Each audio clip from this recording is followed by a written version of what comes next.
하나님의 선물이며 조상들에게 주신 하나님의 약속이며 하나님의 동행의 표시였던 것입니다. 그래서 유업으로 주신 그 땅은 이스라엘을 상징하며 조상들과 하나로 연결된 가족을 상징하므로 그의 포도원은 돈으로 환산할 수 있는 것이 아니며 다른 땅으로 대체할 수 있는 것이 아니었던 것입니다. 다시 말해 하나님의 은혜와 선물은 돈으로 환산될 수 없고 다른 그 어떤 것으로도 대체될 수 없을 뿐 아니라 그 땅을 처분할 권리 자체가 자신에게 없다는 말인 것입니다. 그것은 레위기 25장 23절 말씀에 기인합니다. 토지를 영구히 팔지 말 것은 토지는 다 내 것입니다. 너희는 거류민이요 동거하는 자로서 나와 함께 있느니라. 결국 땅을 화폐 가치로 환산할 수 있는 재화로 보느냐 아니면 하나님과의 언약과 약속이 담긴 대상으로 보느냐의 차이가 아합과 나봇 사이에 놓여 있으므로 이스라엘의 전통과 왕정 도시 문화 사이의 갈등은 타협점을 찾지를 못하고 왕은 근심하고 답답해하면서 왕궁으로 돌아가므로 두 사람의 대화는 끝이 납니다. 아합의 이 절망은 처음이 아니었습니다. 그 첫 번째 절망은 본문 앞장인 20장에 기록된 이스라엘과 아람과의 전쟁에서입니다. 20장 27절에 따르면 아람과 이스라엘 전쟁에서 이스라엘 자손은 두 무리의 적은 염소 떼와 같고 아람 사람은 그 땅에 가득하였더라라고 기록하고 있을 만큼 이스라엘은 엄청난 수적 열세였습니다. 이렇게 가능성이 없는 전쟁에서 하나님의 도우심으로 이스라엘은 크게 승리하고 승리에 도취한 아합은 아합의 이름을 딴 거리를 아람에 만들어 아합을 기념하겠다는 적국 왕의 말에 왕 베나닷을 그냥 풀어주는 것입니다. 이로 인해서 아합은 익명의 예언자로부터 하나님께서 베나닷을 풀어준 대신 아합의 목숨을 취할 것이라는 심판의 말씀을 듣게 되는 것입니다. 그 이유는 승리는 하나님이 주신 것인데 하나님께 영광을 돌리지 아니하고 아합 자신이 하나님의 영광을 훔쳤기 때문인 것입니다. 전쟁 승리의 기쁨도 잠시 예언자의 말을 듣고 아합은 근심하고 답답하여 궁으로 돌아가게 된 것입니다. 왕상 20장 43절에 이스라엘 왕이 근심하고 답답하여 그의 왕궁으로 돌아가려고 사마리아에 이르니라.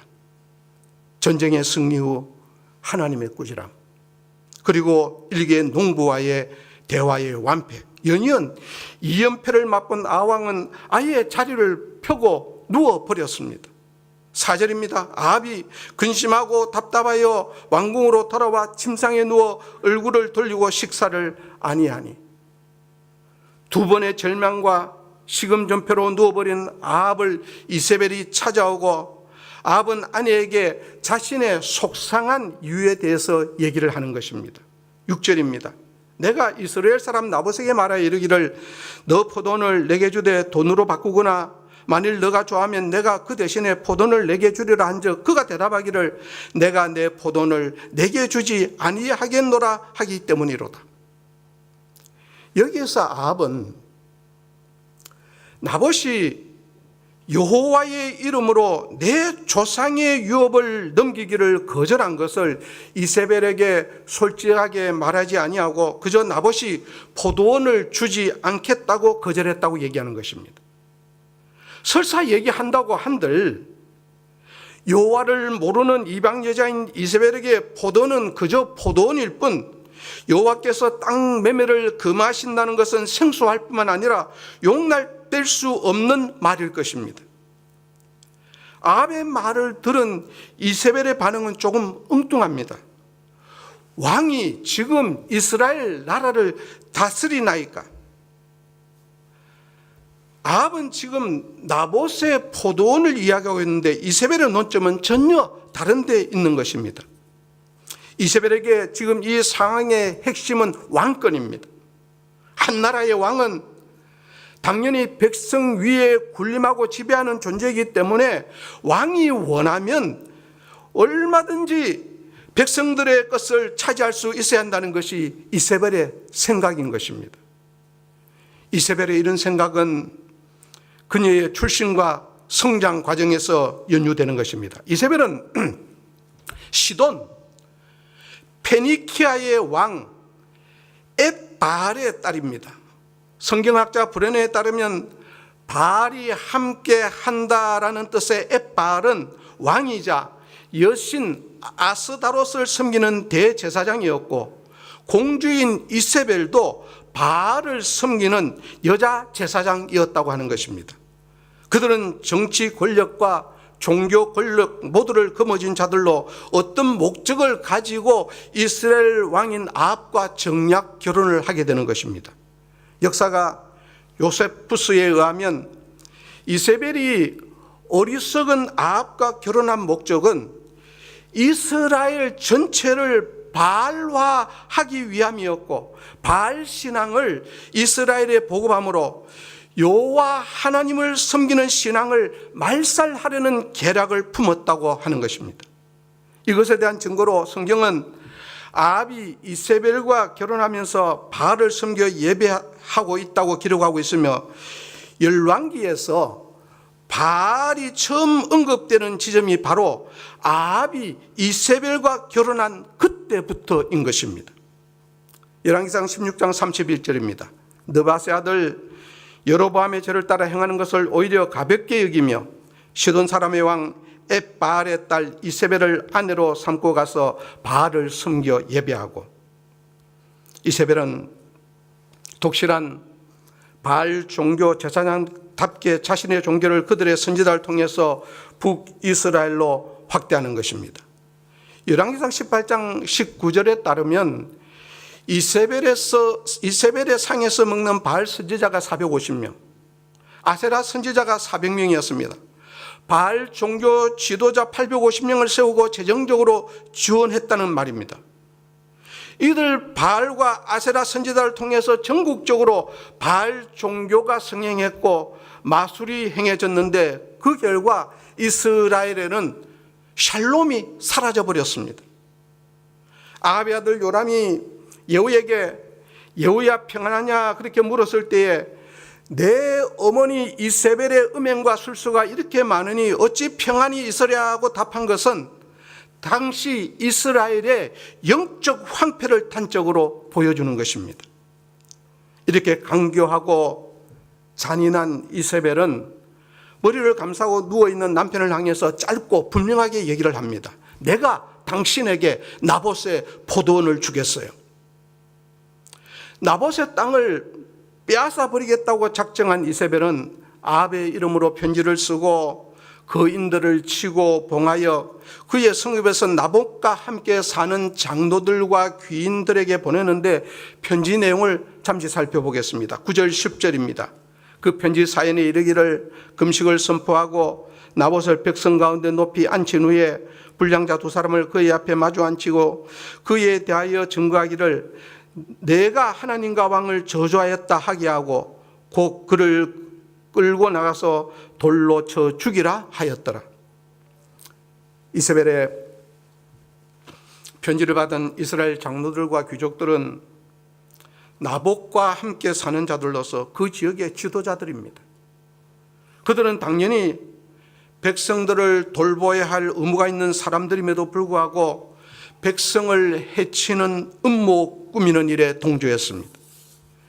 이세벨의 나봇 제거 과정에서 교활하게도 하나님의 율법과 경건의 형식을 동원하는데, 어느 시대든 종교가 타락하면 사람을 구원하는 기능을 상실하고 오히려 멸망케 하는 방법으로 사용되기 마련인 것처럼, 이스라엘이 이스라엘 사회에 공적으로 공포한 이 금식 선포는 전쟁이나 기근 또 재앙이 내렸을 때에 공동체가 회개하기 위해서 모이는 종교적 행사임에도 불구하고 이세벨이 왕의 인장을 사용해서 국가적 금식을 선포한 의도는 실제로 공동체가 회개하기 위해 모이는 종교적 행사가 아닌 이세벨은 나봇을 공개적 죄인으로 몰아가기 위함 때문이었습니다. 그뿐만이 아닙니다. 10절입니다. 불량자 두 사람을 그의 앞에 마주 앉히고 그에 대하여 증거하기를 너가 하나님과 왕을 저주하였다 하게 하고, 이세벨이 두 사람의 불량자를 동원한 이유는 신명기 19장 15절에 사람이 아무 악이든지 무릇 범한 죄는 한 증인으로만 정할 것이 아니요 두 증인의 입으로나 또는 세 증인의 입으로 그 사건을 확증할 것이며 라는 하나님의 법을 이용한 것입니다. 이세벨의 시나리오의 특징적인 것은 합법성을 보존하며 나봇의 범죄를 가장 심각한 수준으로 만드는 것입니다.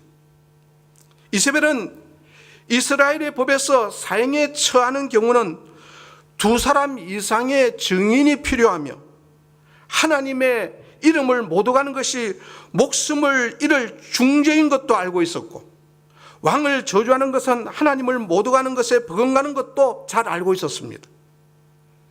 이세벨은 이방신을 숭배하면서도 이스라엘의 언약법에 정통하며 특히 신명기법에 대해서는 이스라엘 백성들보다 훨씬 더 잘 알고 있었던 것 같습니다.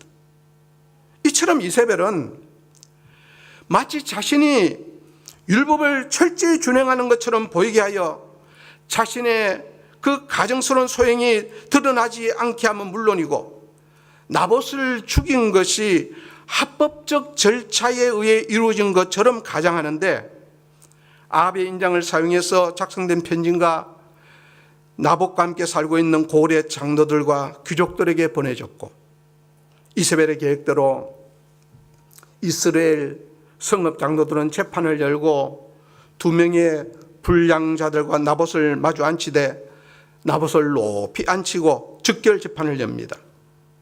진위를 밝혀낼 수 없는 거짓 증언에 이 모든 음모가 기반이 되어 있다는 것을 제외하면 이세벨의 음모는 이스라엘의 율법을 따라 지극히 합법적으로 진행된 것처럼 보입니다. 그런 면에서 본다면 과거로부터 힘을 가진 자가 법을 지키지 않으면 합법적인 정의, 절차적인 정의라는 것이 얼마나 무서운 것인지를 적나라하게 보여주는 것이죠. 결국 나봇은 그 고을 바깥에 끌어내어 처형당하는데, 본문의 내용으로 보면 나봇은 영문도 모른 채 재판정에 나왔던 것 같습니다. 그리고 본문에 기록은 없지만 그 아들들도 희생되었는데, 열왕기하 9장 26절에 여호와께서 말씀하시기를 내가 어젯날에 나봇의 피와 그의 아들들의 피를 분명히 보았노라는 말씀이 있기 때문인 것입니다. 이세벨이 나봇의 아들들까지 죽인 이유는 만약 아들들이 살아있다면 그 아들들이 아버지의 상속자로서 유업에 대한 권리를 주장하기 때문일 것입니다. 이세벨이 자라면서 보고 배운 세상은 세상의 권력과 힘, 권모술수만 있으면 안 되는 것이 없었던 세상입니다. 당시 고대 국가의 군주는 절대 권력을 갖고 있어서 왕이 마음먹으면 무엇이든지 가질 수가 있고, 설령 그것이 외국에 있다면 전쟁을 일으켜서라도 갖고 올 수 있었습니다. 따라서 그들에겐 강력한 힘과 권력이 곧 그들의 신앙이고 신이었던 것입니다.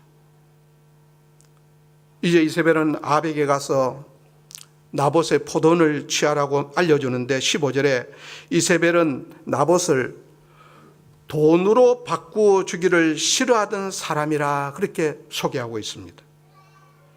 열조의 유업과 여호와께서 금하심에 나봇의 신앙은 온데간데 없고, 왕이 충분한 대가를 제공함에도 불구하고 불순하게 왕의 부탁을 거절한 사람으로만 남을 뿐 아니라 나봇의 포도원까지도 이세벨에게 있어서는 금전적 가치로만 남게 된 것입니다.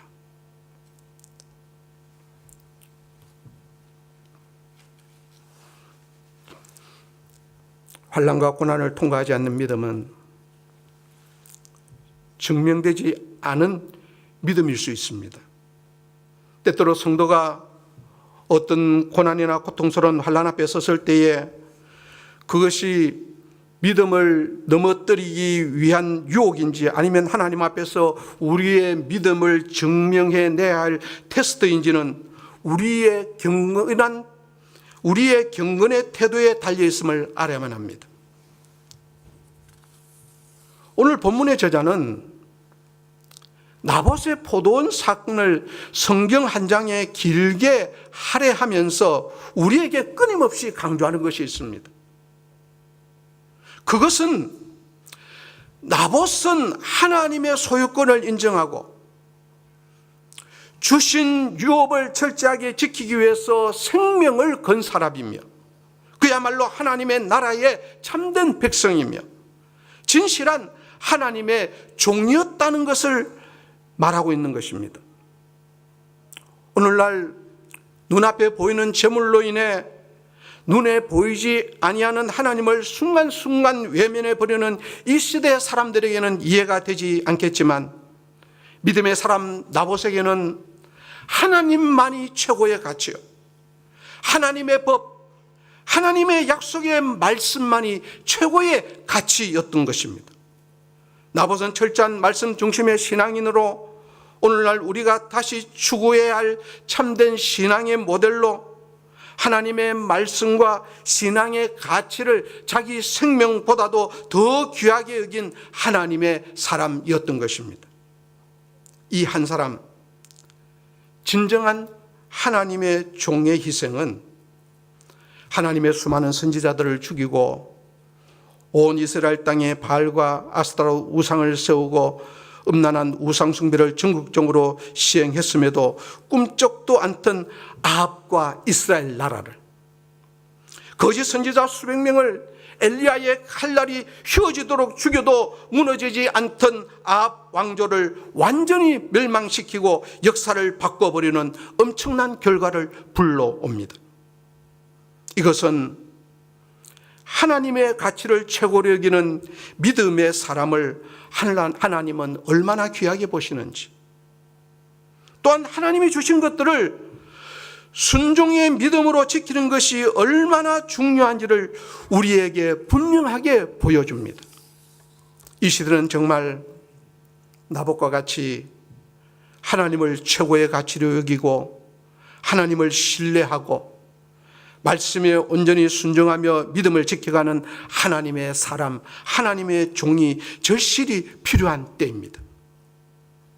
지금 예배드리는 우리 모두는 현재 내 삶이 하나님의 약속 가운데 있음을 믿고 나봇처럼 하나님을 신뢰하고 약속의 말씀을 붙들고 내가 하나님의 종입니다, 내가 하나님의 종입니다 당당하게 선포하고 살아가시는 성도님들이 다 되시길 주의 이름으로 축복합니다.